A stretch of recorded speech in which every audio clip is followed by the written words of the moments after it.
Voilà de quoi est composée sa prière.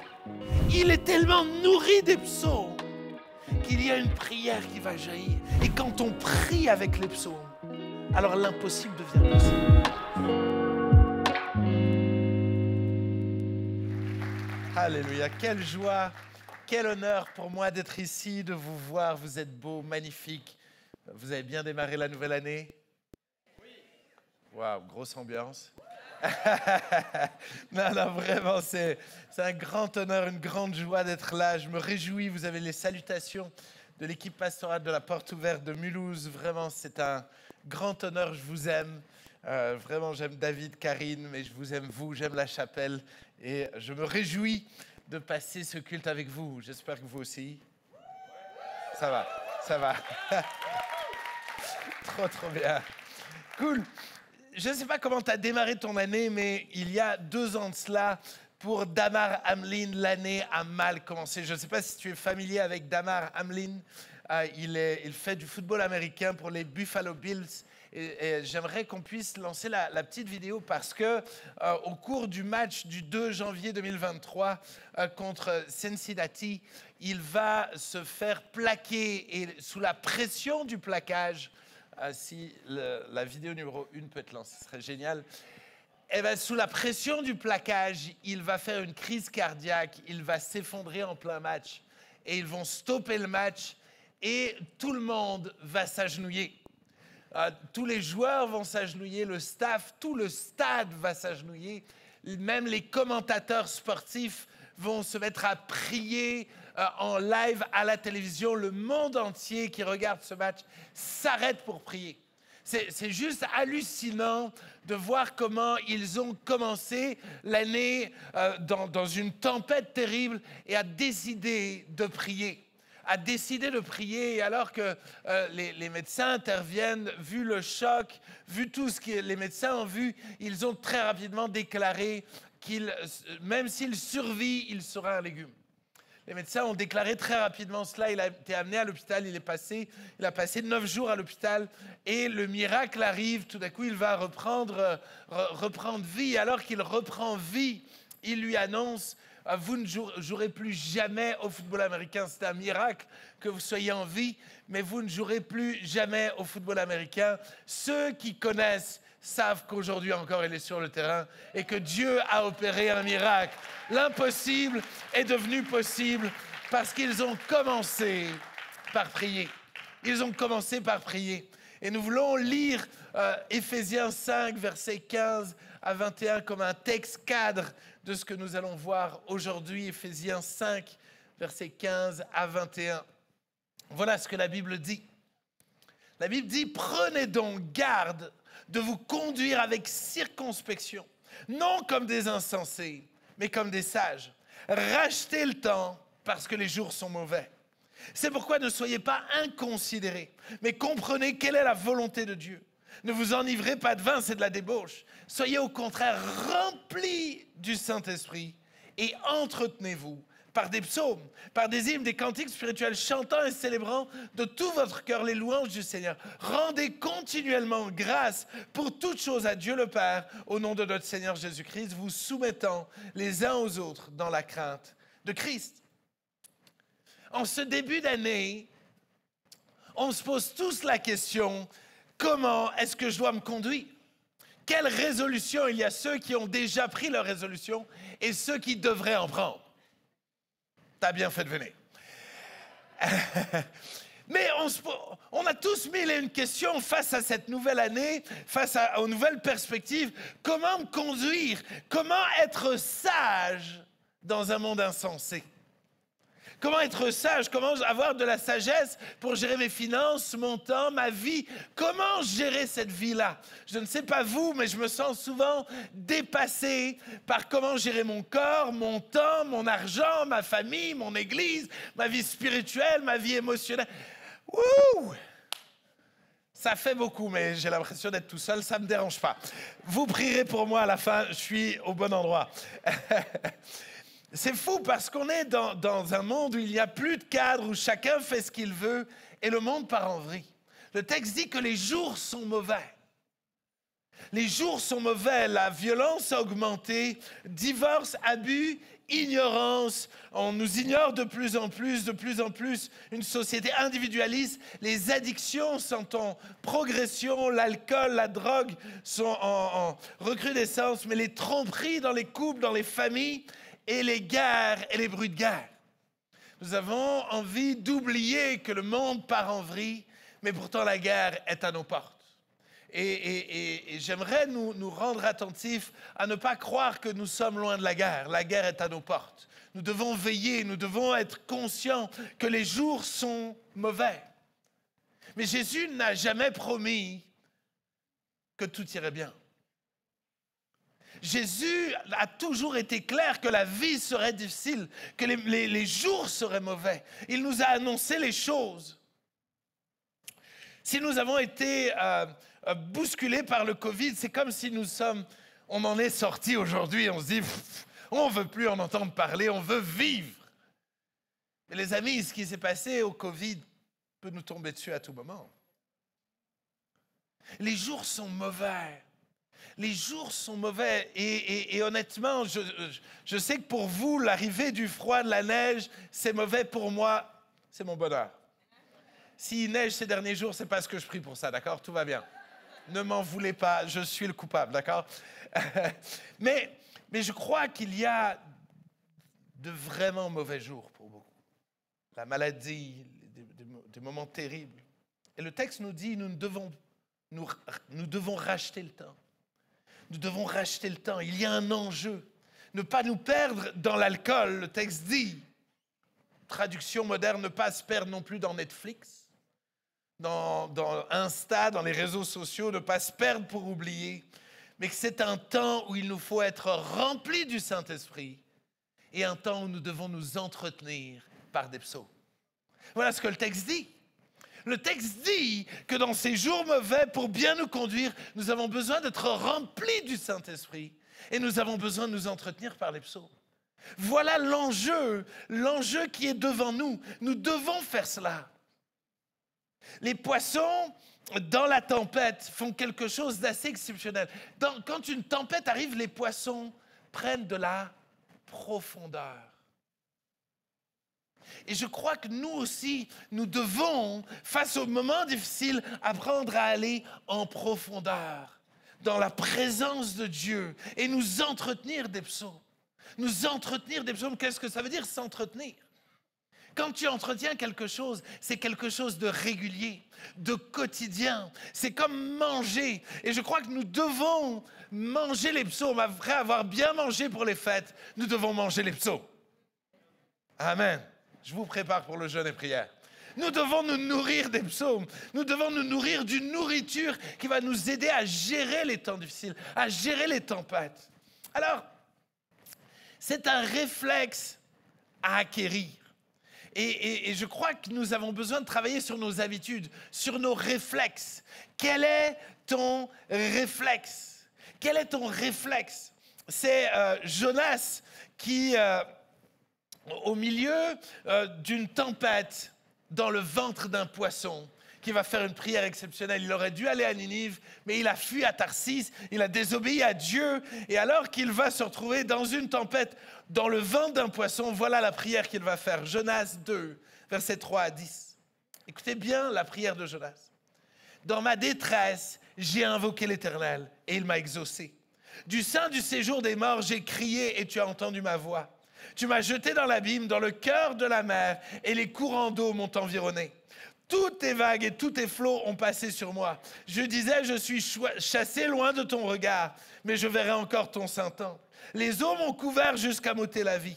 L'abîme m'a enveloppé. Les roseaux ont entouré ma tête. Je suis descendu jusqu'aux racines des montagnes. Les barres de la terre m'enfermaient pour toujours. Mais tu m'as fait remonter vivant de la fosse. Éternel mon Dieu, quand mon âme était abattue au-dedans de moi, je me suis souvenu de l'Éternel. Et ma prière est parvenue jusque toi, dans ton saint temple. Ceux qui s'attachent à de vaines idoles, éloignent d'eux la miséricorde. Pour moi, je t'offrirai des sacrifices avec un cri d'action de grâce. J'accomplirai les vœux que j'ai faits. Le salut vient de l'Éternel. Et tu dis, Jonas, sérieusement, dans le ventre d'un poisson, tu arrives à faire une telle prière. Surprenant, non? Je ne sais pas ce qui se passerait si tu étais dans le ventre d'un poisson. Mais il va lâcher une prière aux petits oignons. Tu dis, mais comment c'est possible? Voilà de quoi est composée sa prière. Jonas a cité le psaume 18, le psaume 30, le psaume 42, le psaume 50, le psaume 66, le psaume 69, le psaume 88, le psaume 116, 118, 120 et 130. Voilà tous les psaumes que Jonas va citer alors qu'il est sous la pression, dans le ventre d'un poisson.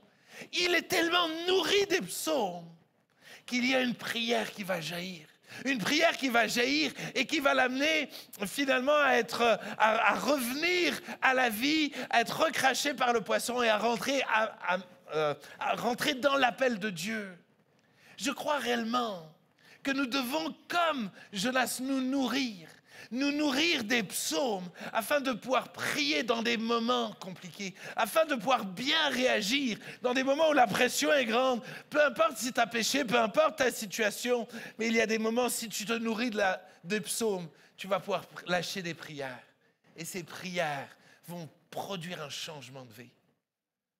Je viendrai toute ma vie de ce jour où j'avais invité des bien-aimés, des amis, et j'avais préparé une raclette incroyable, vraiment. J'avais acheté du fromage, il y avait tout ce qu'il fallait, mais j'étais un peu short niveau timing, et j'essayais de m'organiser pour cuire les patates. Ça prend un peu de temps, et je les ai mis dans une cocotte minute. Je ne sais pas si vous êtes familier avec les cocottes minutes. C'est la photo numéro 2 qui va s'afficher. Une cocotte minute, c'est voilà, une casserole où on met les patates et puis ça cuit plus vite, tu vois. Et donc, j'ai mis la cocotte minute et je l'ai mis à fond. J'ai mis à fond en me disant, OK, j'ai pas beaucoup de temps, mais je mets à fond, je pré-cuis. Après, j'arrête et je devais aller faire un footing. Vous comprenez pourquoi. Ne me jugez pas, c'est pas bien. Et donc, je me change pendant que j'ai mis à fond, je veux pré-cuire mes patates. Et donc, je me change, je me prépare et je pars courir. Je pars faire mon footing. Et j'avais un programme de footing de 2 heures. Je courais chaque semaine 2 heures. Et donc, je pars et je vais à l'autre bout de la forêt. Et ça fait à peu près 1 heure, 1 heure et quart que je cours. Je suis à l'autre bout de la forêt. Et tout d'un coup, mes patates! Je suis au milieu de la forêt, en sueur, à l'autre bout de la forêt, et tout d'un coup, les patates. Et tout d'un coup, je me dis, ma cocotte minute va exploser. Ça se trouve, mes voisins sont morts. Honnêtement, je me dis, je vais dire, c'est une catastrophe. Et je suis en train de paniquer, je suis au milieu de ma forêt, et en train de me dire, mais qu'est-ce que je fais? Et tout d'un coup, une prière a jailli de moi. J'ai commencé à prier pour mes voisins, j'ai commencé à prier pour mon appartement, pour mes patates,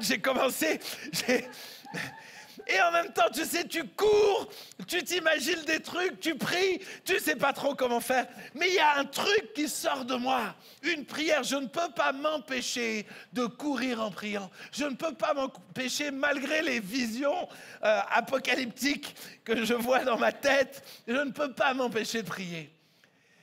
Et tout d'un coup, alors que j'approche, je vois qu'il n'y a pas d'incendie. Et je m'approche un peu, genre, ça risque d'exploser à tout moment. Et je sais pas pourquoi je m'approche doucement, genre, si ça explose, je suis mort, quoi, je cours, quoi. Mais je m'approche un peu comme ça. Tout d'un coup, j'ouvre la porte, genre, tout doucement, en mode...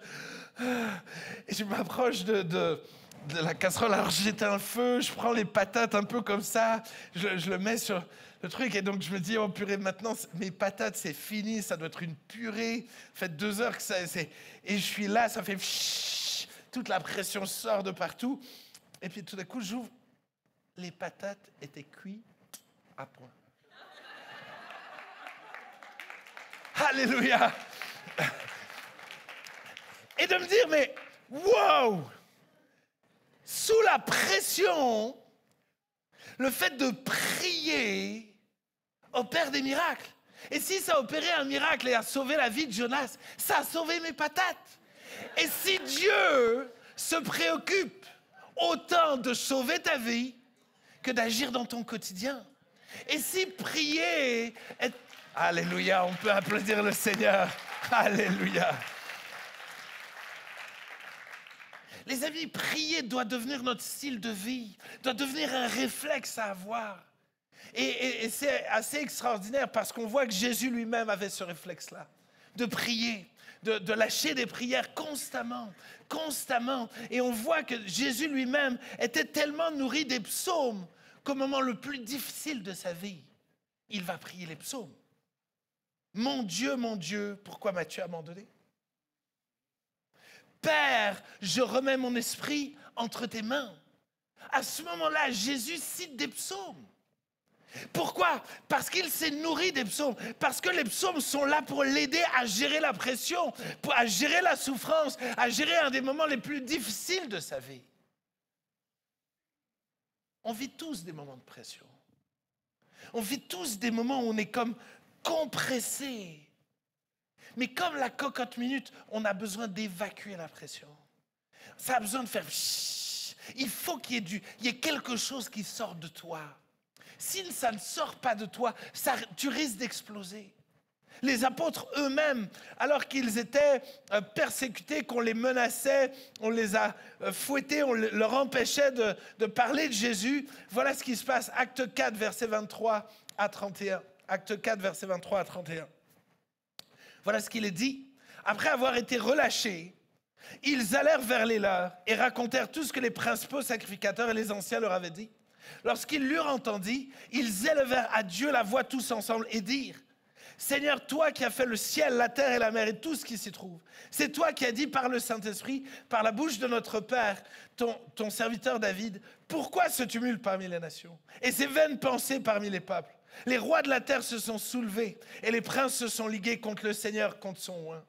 En effet, contre ton saint serviteur Jésus que tu as oint, Hérode et Ponce Pilate se sont ligués dans cette ville avec les nations et avec les peuples d'Israël pour faire tout ce que ta main et ton conseil avaient arrêté d'avance. Et maintenant, Seigneur, vois leurs menaces et donne à tes serviteurs d'annoncer ta parole avec une pleine assurance, en étendant ta main pour qu'ils se fassent des guérisons, des miracles et des prodiges par le nom de ton saint serviteur Jésus. Écoutez bien, verset 31. Quand ils eurent prié, le lieu où ils étaient assemblés trembla. Ils furent tous remplis du Saint-Esprit et ils annonçaient la parole de Dieu avec assurance. On peut applaudir le Seigneur, c'est toujours bien d'applaudir le Seigneur. Mais vous savez, le problème, c'est quand on lit ces textes-là, on ne réalise pas que dans leur prière, ils ont cité les psaumes. Dans leur prière, ils ont cité le psaume 146 et le psaume 2. Ils sont tellement nourris des psaumes que tout d'un coup, face à la pression, face à la difficulté, une prière sort de leur cœur. Et quand on prie avec les psaumes, alors l'impossible devient possible. Alors le Saint-Esprit descend sur nous, les murs tremblent et une assurance, une paix. Les choses n'ont pas changé, les menaces n'ont pas changé, les circonstances n'ont pas changé. Mais il y a quelque chose en eux qui a changé. Il y a quelque chose en eux qui leur permet de gérer la pression. Comme les poissons qui descendent en profondeur, ils ont en eux quelque chose qui leur permet de gérer la pression. Les sous-marins, souvent, malheureusement, nous entendons des histoires de catastrophes, de sous-marins qui, sous la pression, en allant en profondeur, explosent. Trop d'histoires terribles. Mais les poissons ont en eux cette capacité de gérer la pression. De gérer la pression. Et toi, comment est-ce que tu gères la pression? Comment est-ce que tu gères les moments difficiles? Comment est-ce que tu gères ces choses-là? Vous savez, un des moments peut-être qui a été les plus difficiles de ma vie, c'est quand le Covid a frappé. Le Covid a frappé et j'ai vu mon pasteur principal être au bord de la mort. Tous mes collègues pasteurs étaient gravement malades et j'étais le seul pas malade. Et je devais gérer finalement les cultes, mais j'ai vu plus de 30 personnes mourir et j'ai dû faire les obsèques de ces 30 personnes en 3 mois. J'ai passé mon temps à écrire des prédications de funérailles, à aller faire des funérailles, à aller visiter des gens qui venaient de perdre quelqu'un. je devais gérer l'Église, je devais gérer la presse, je devais gérer les menaces de mort. On recevait des menaces de mort de partout, disant que c'est nous qui avions importé le Covid. Je devais gérer le préfet qui menaçait de fermer l'Église définitivement. J'étais sous pression. Et c'est fou parce que j'avais déjà lu les psaumes, mais ça m'ennuyait les psaumes. Je vais être un peu honnête, mais ça m'ennuyait les psaumes. Je ne comprenais pas. J'ai l'impression qu'on répétait des choses. C'était pas pour moi, quoi. Mais à ce moment-là, j'ai réalisé à quel point j'avais besoin des psaumes. J'ai réalisé à quel point les psaumes me nourrissaient, me donnaient de la force pour gérer la pression, me donnaient de la force pour prier, me donnaient la force finalement pour tenir dans un de ces moments difficiles. Et nous avons besoin des psaumes. Alors, qu'est-ce que les psaumes? Les psaumes, c'est un trésor transportable. Un trésor transportable. 150 chapitres de louanges, de poésie, de prières, composés entre le 15e siècle et le 6e siècle avant Jésus-Christ, écrits dans différentes circonstances. Et voilà ce que Luther va dire. Il va dire que les psaumes, c'est la Bible en raccourci. La Bible en raccourci, c'est une Bible miniature transportable. Les Juifs, eux, disaient que les psaumes, c'est un temple transportable. Pourquoi? Parce que les Juifs étaient exilés, ils ne pouvaient plus aller au temple. Et les auteurs, ceux qui ont composé finalement le livre des psaumes, finalement avaient ce souci de permettre aux Juifs de pouvoir continuer de chercher Dieu loin du temple. Et je crois que c'est réellement le cœur de Dieu. Le cœur de Dieu de toute éternité, c'est que nous puissions avoir sa présence transportable, avoir cette capacité de prier peu importe où on est, qu'on soit à Jean-Eudes ou ailleurs. Quelle grâce d'avoir un Dieu transportable, un Dieu qui nous a donné la capacité de le prier en tout lieu, en tout lieu. Ainsi, tu ne dépends pas et tu ne dois pas dépendre ni de ce bâtiment, ni de cette église, ni de ton excellent pasteur.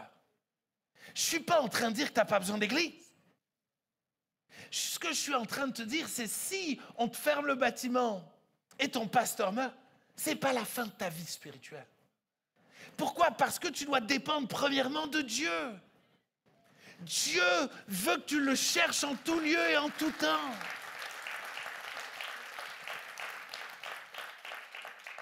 Maintenant, la Bible dit que tu as besoin de pasteur pour te donner de temps en temps un coup de pouce, de temps en temps un coup de coude, et parfois un bon coup de pied. Et tout le monde dit Amen. Amen. David, je suis avec toi vraiment.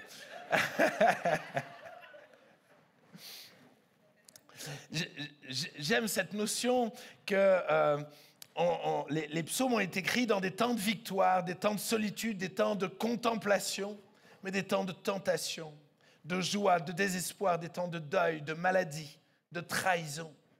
Ces psaumes ont été écrits finalement dans différents moments de leur vie.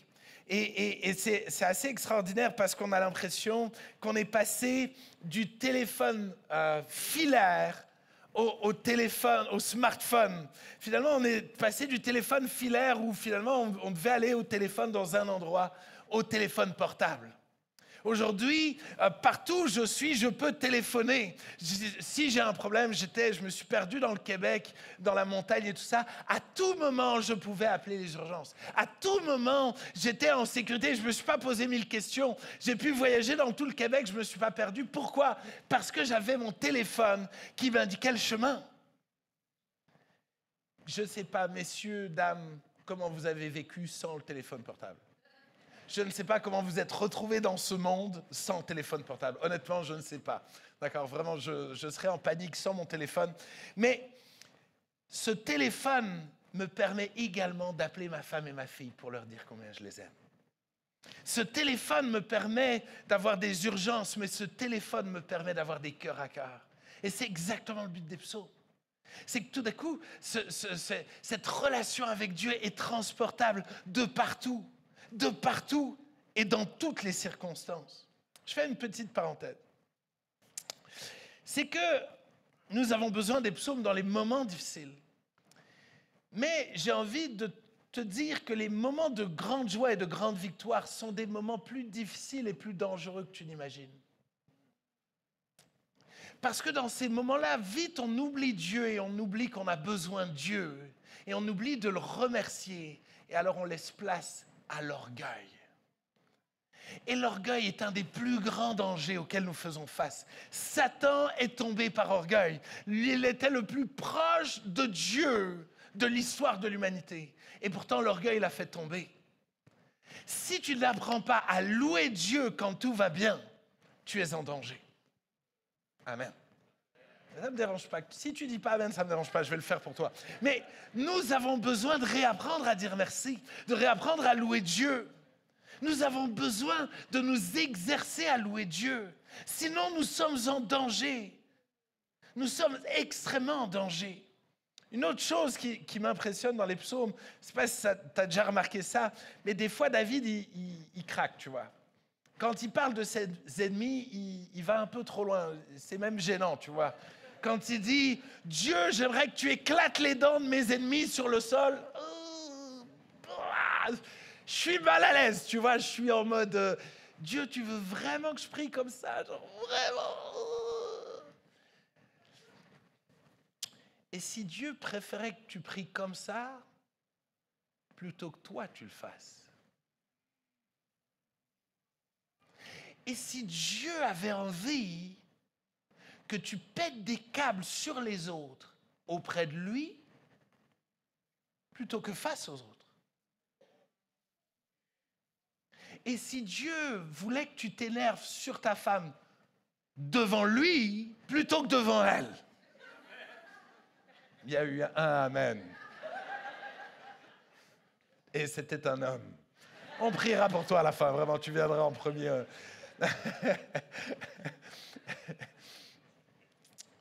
Je crois qu'avec Dieu, nous pouvons péter des câbles pour qu'ainsi il nous aide à gérer les autres. Il nous aide à gérer nos relations. Il nous aide à gérer ce monde trop compliqué à gérer. Quelle grâce de pouvoir libérer la pression, où qu'on soit, intérieurement. Peu importe nos émotions, peu importe ce qui se passe à l'intérieur de nous. Quelle grâce de pouvoir péter des câbles auprès de lui. Et de pouvoir, c'est le seul endroit où on a le droit de dire du mal sur les autres. Mais il risque de lui aussi de donner des coups de coude ou des coups de pied aux fesses. Mais quelle grâce d'avoir un lieu où je peux libérer la pression.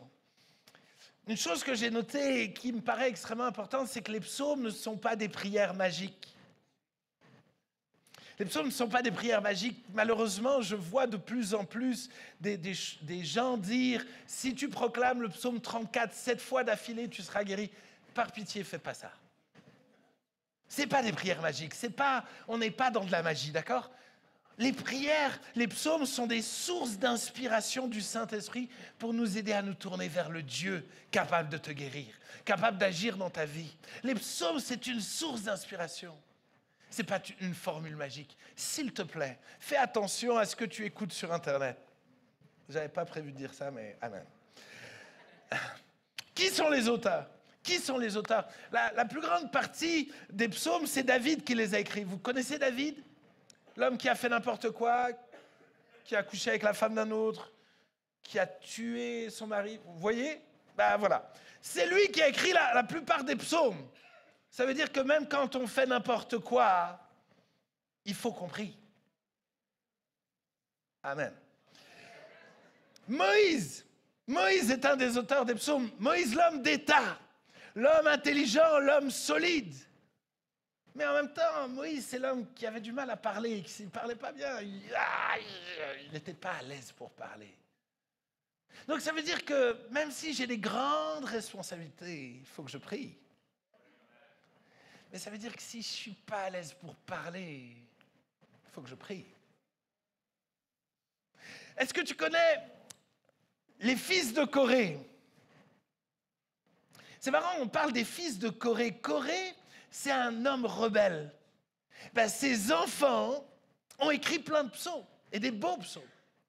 Mais c'est fou parce que eux ont eu finalement un père compliqué, un père qui a fait n'importe quoi. Et pourtant, ils ont prié. Ils ont prié.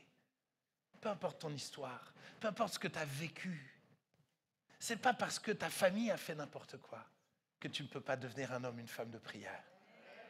Peut-être que tu es... Amen, amen, amen, amen, amen, amen.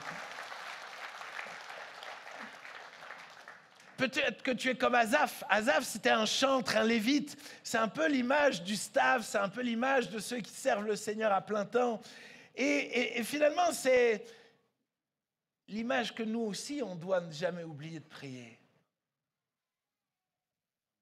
Vous savez, c'est tellement facile d'être dans la théorie, dans le blabla. Parce que prier, c'est difficile pour toi et pour moi.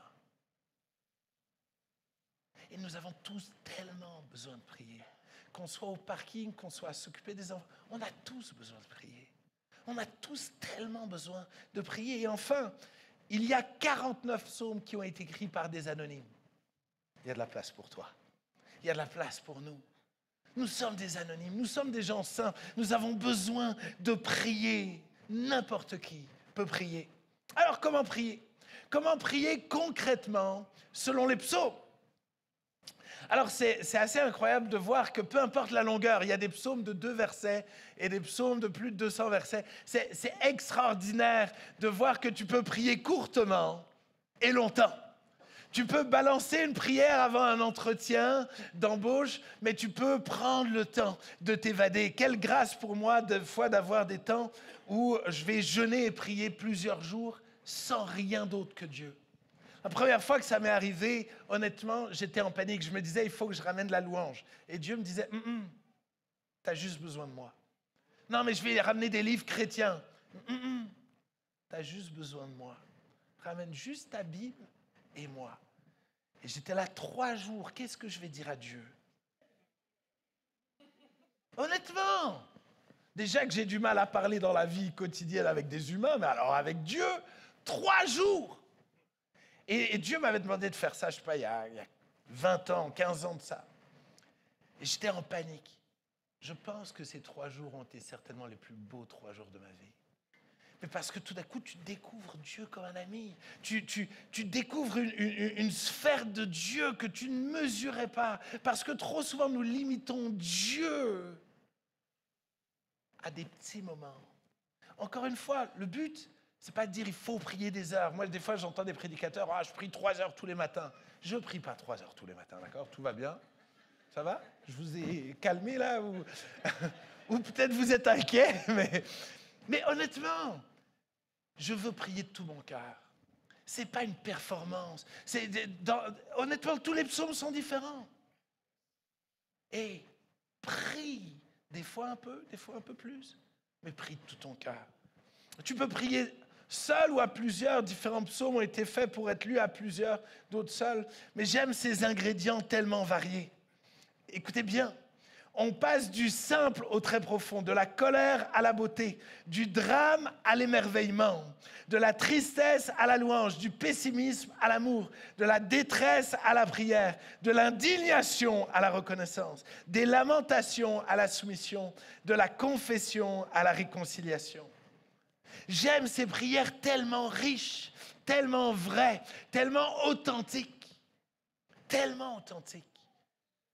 Vous savez, je suis parti depuis quelques jours et une des choses qui me fait un peu du mal, c'est quand j'appelle ma femme, ma fille, c'est que quand ils essayent de forcer ma fille à venir me parler, ça ne me fait pas plaisir. Je sens qu'elle n'est pas là pour moi. On la dérange dans ses activités et puis elle va avoir 2 ans. Tu peux mettre la photo numéro 7. Et ça me dérange. Je n'ai pas envie qu'elle vienne d'une manière forcée. Toutes les fois où elle vient, genre papa, et qu'elle me montre un truc, qu'elle me parle, mais alors mon cœur est dans la joie, et puis ça me touche tellement, tu vois, quand elle vient de tout son cœur. Et Dieu attend cela de nous. Mais j'avoue que ces derniers jours-là, elle vient de moins en moins me parler. Et honnêtement, c'est extrêmement dur pour moi. C'est extrêmement dur pour moi de Et je réalise à quel point c'est extrêmement dur pour Dieu quand on ne s'approche pas de lui. Il n'a pas besoin de nos prières. La prière, c'est pour nous. La prière, ça libère la pression en nous, ça nous aide nous. Dieu n'a pas besoin de nos prières. Mais qu'est-ce qu'il aime passer du temps avec toi? Qu'est-ce qu'il soupire à passer du temps avec toi à chaque jour? Qu'est-ce qu'il aime t'entendre? Et j'ai peur honnêtement, j'ai tellement peur de voir une église qui ne prie plus, qui prie tellement peu, qui ne réalise plus à quel point Dieu aimerait tellement nous faire du bien. Il aimerait tellement agir dans nos vies. Il aimerait tellement passer du temps de qualité avec nous. C'est son désir. C'est son désir le plus cher. C'est de pouvoir nous approcher de lui. J'aime l'honnêteté. J'aime l'honnêteté de ses prières. Je réalise à quel point dans chaque psaume, à un moment donné, les psalmistes passent toujours de « je suis très vrai » à « je choisis de croire ». Je choisis de te faire confiance. En toi, je me confie. Il y a toujours un moment où il y a une décision de dire « je t'exprime mes émotions, je t'exprime ce que je vis », mais à un moment donné, je me positionne. Dans une société où on se laisse submerger par nos émotions, je crois qu'il est important de prendre des décisions, de se positionner par la foi. Mais c'est extraordinaire de voir que dans chaque psaume, ils vont déclarer des choses. Ils vont déclarer tu es bon. Tous ceux qui s'approchent de toi, tu les accueilles. C'est-à-dire il y a des déclarations de vérité. Il y a des positionnements où quelque part, ils proclament qui Dieu est, ce qu'il a fait, ce qu'il a dit et en quoi nous pouvons lui faire confiance. Et je crois que nous devons alimenter nos psaumes de cela. Nous devons méditer plus sur qui est Dieu. Nous devons proclamer qui est Dieu, proclamer sa bonté. Et j'ai envie de vous encourager à oser prier à voix haute. Il ne faut pas que je rajoute des choses, mais la Bible dit que la langue est le gouvernail de ton corps. Ça veut dire ce que tu déclares va déterminer où ton être intérieur va aller. C'est pour ça que quand tu pries, tu es en train de donner des directives à toi-même. Prie à voix haute. La vie et la mort sont au pouvoir de ta langue. Il y a une puissance qui est dans ta langue. N'aie pas peur de ce que les autres pensent. Tu ne pries pas pour les autres. Tu ne pries pas pour faire plaisir aux autres. Prier. À partir du moment où tu sais t'exprimer, tu sais prier. Amen. C'était simple, mais je vous ai vu me regarder Souvent on me dit je sais pas prier. Tu sais me parler, tu sais prier. Te prends pas la tête. Et encore une fois, les psaumes vont t'aider. Quand tu vas voir les prières des psaumes, tu dis c'est ça prier. Facile. Honnêtement, prie de tout ton cœur. Prie de tout ton cœur. Exprime tes peurs, tes fautes, tes problèmes. Confie-toi en lui. Proclame réellement ces promesses. Proclame-les. Craque. Ose craquer. Je trouve qu'on craque pas assez. On craque pas assez. J'ai envie de nous encourager. Quelles que soient les circonstances, balance des prières. Je me souviendrai toute ma vie de ce jour où je suis en train de jouer au foot. Je suis en train de jouer au foot et un de mes coéquipiers, on lui crache dessus. Il y a un adversaire qui ne l'aime pas, il lui crache dessus, il lui donne des coups et tout ça. Et ça m'énerve. Et je suis en mode, oh purée, envie d'imposition des mains. Je veux dire, vraiment. C'est vraiment une blague de pasteur. Je suis très content que vous avez rigolé parce que vraiment c'est... Bref. Et donc, je suis un peu frustré et Dieu me dit, prie pour lui. Je suis en train de jouer au foot. Et tu sais, je suis, genre, tu sais, je suis en train de jouer au foot, genre, et Dieu me dit, prie pour lui. Et tout d'un coup, je suis en mode, je fais comment? Honnêtement, j'avais 17 ans, d'accord? Je sais pas comment je fais, Dieu. Agis, voilà, fais un miracle, fais un truc. Et puis, voilà, quelques minutes passent, et puis c'est la mi-temps, et je vais voir mon coéquipier, et je lui dis, oh purée, c'est pas cool ce que le gars il fait. Et il dit, non, mais tu sais pas ce qui vient de se passer. Il y a un de ses coéquipiers à lui qui lui a mis un taquet sur la tête en disant, la prochaine fois que je te vois l'embêter ou lui cracher dessus, c'est moi qui te défonce. Et tout d'un coup de me dire, purée, ça marche! Ça marche! À tout moment, ça marche! Et c'est fou parce que je raconte cette histoire-là à des amis et tout d'un coup, un des gars entend ça et dit, purée, moi, j'ai ma tondeuse qui marche pas. Il est rentré chez lui, il a posé sa main sur sa tondeuse, il a pris, sa tondeuse s'est remise à marcher. Donc il m'appelle, il me raconte ça. Et voilà, moi j'étais en déplacement en Guyane et je raconte ces deux histoires. Et puis tout d'un coup, il y a quelqu'un qui dit, purée, mais moi, ça fait des mois que mon Wi-Fi ne marche pas. Il rentre chez lui, il prie pour son Wi-Fi se met à marcher. Et donc il me raconte ça, moi je rentre en France, je raconte ces histoires-là.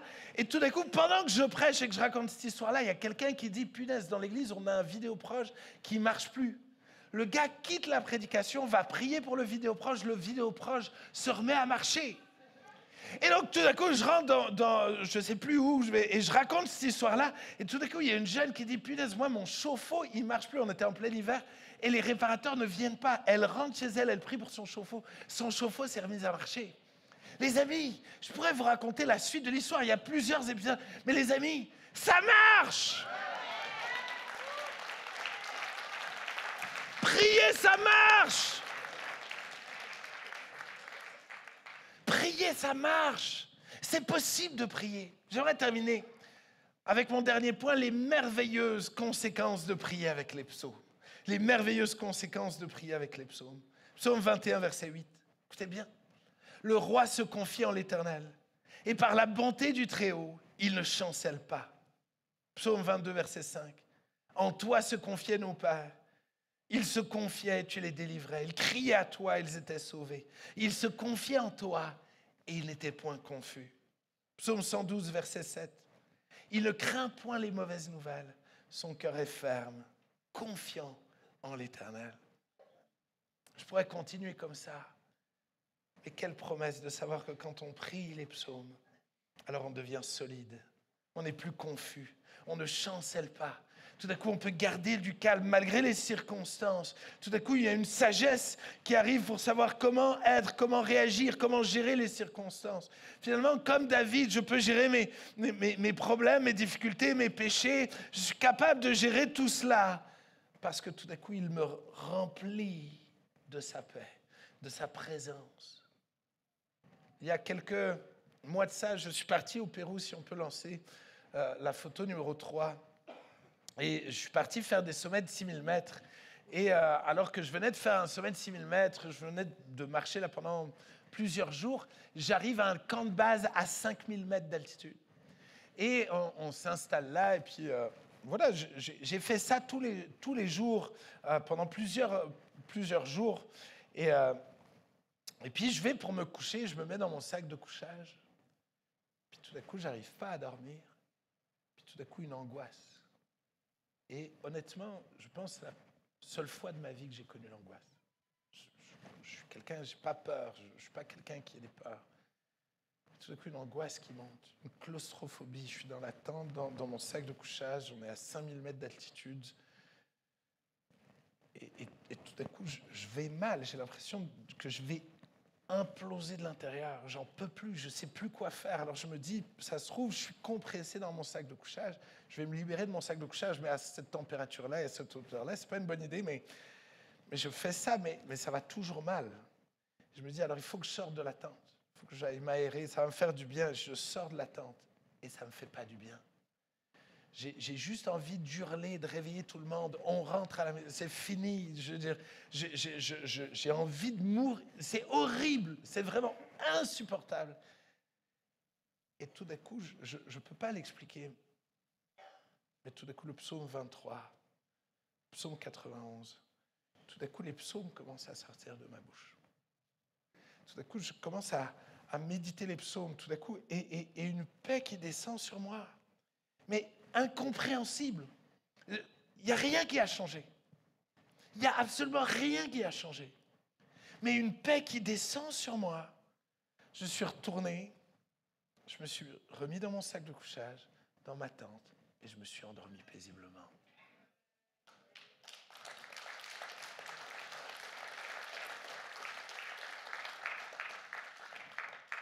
Mais bien aimé, c'est du vrai. Mais bien aimé, c'est ce que Dieu veut faire alors que les musiciens me rejoignent. Dieu veut te communiquer cette paix-là. Cette paix qui m'accompagne dans toutes les circonstances de ma vie. Cette force, cette capacité à gérer la pression. Vous savez, une des choses frappantes avec les psaumes,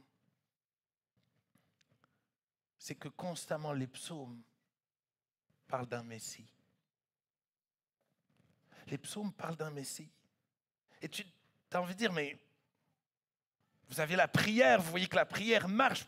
Pourquoi vous avez besoin d'un Messie? Pourquoi vous parlez tellement d'un Messie? David, tu es un guerrier, tu as une relation avec Dieu. Pourquoi tu as besoin d'un Messie? Et David, dans un psaume, va dire, j'ai plus de péchés que de nombre de cheveux. J'arrive pas. La prière ne change pas mon cœur. La prière ne change pas mon cœur. J'ai besoin d'un sauveur. J'ai besoin d'un sauveur. Et tous les psalmistes vont parler d'un sauveur qui va s'incarner, qui va donner sa vie à la croix, qui va rester. Parle d'un sauveur qui est la gloire du Fils de Dieu, d'un sauveur fidèle et d'un sauveur qui, après être venu sur la terre, va retourner au ciel. C'est fou comme les psalmistes savaient tous qu'ils avaient besoin de Jésus. Avant de prier, tu as besoin d'un sauveur. Nous avons tous besoin d'un sauveur. Quelle grâce que Jésus est venu me sauver de mes péchés. Moi qui étais perdu dans la pornographie, dans le mensonge, perdu dans mon orgueil, Jésus est venu me pardonner, me purifier, me transformer. Moi qui ai grandi sans mon père, avec une maman qui était dans l'héroïne, la cocaïne, quelle grâce d'avoir un Dieu qui m'a adopté. Quel privilège aujourd'hui d'avoir un Dieu qui n'est pas simplement mon sauveur, mais celui qui dirige ma vie, celui qui me conduit tous les jours, le patron de ma vie.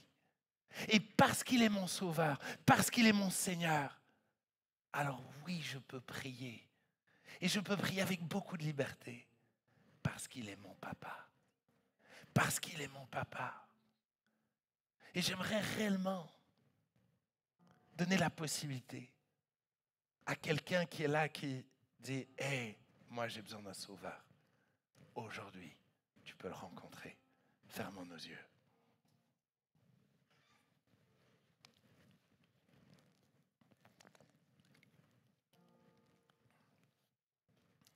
Si quelqu'un est là et dit « Moi,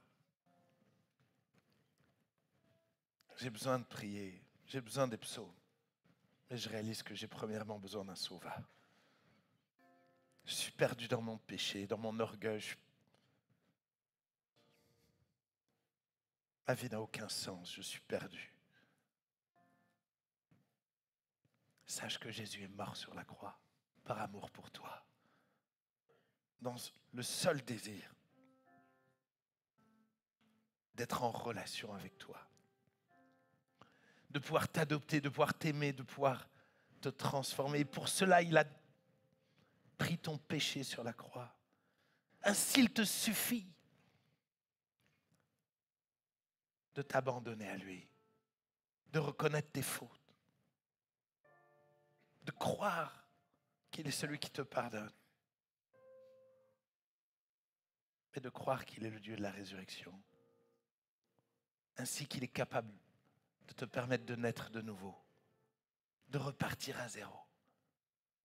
Et si quelqu'un est là et veut inviter Jésus à devenir son sauveur, son Seigneur, il te suffit de croire dans ton cœur.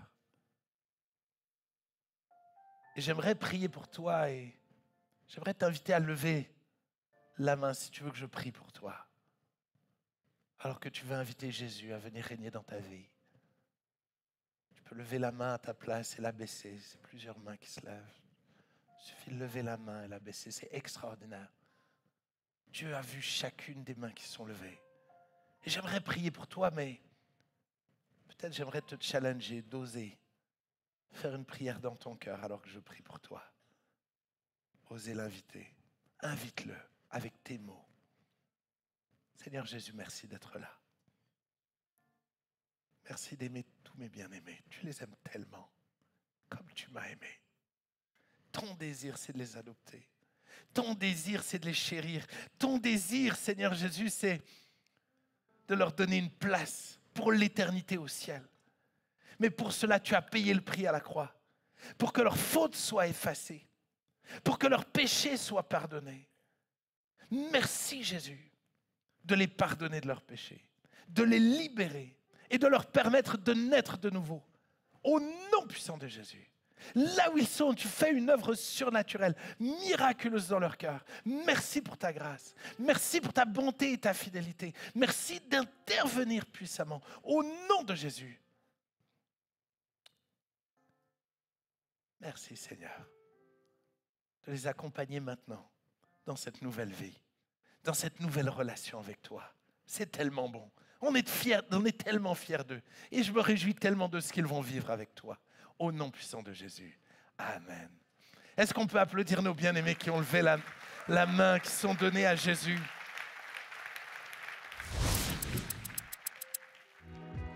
Merci d'avoir été avec nous aujourd'hui. Tout ce qui se passe à la chapelle est rendu possible grâce à tes dons. Si tu donnes déjà, merci infiniment pour ta générosité. Si tu veux commencer à contribuer, rends-toi sur notre site ou notre appli pour le faire facilement. Passe une belle semaine, à très bientôt.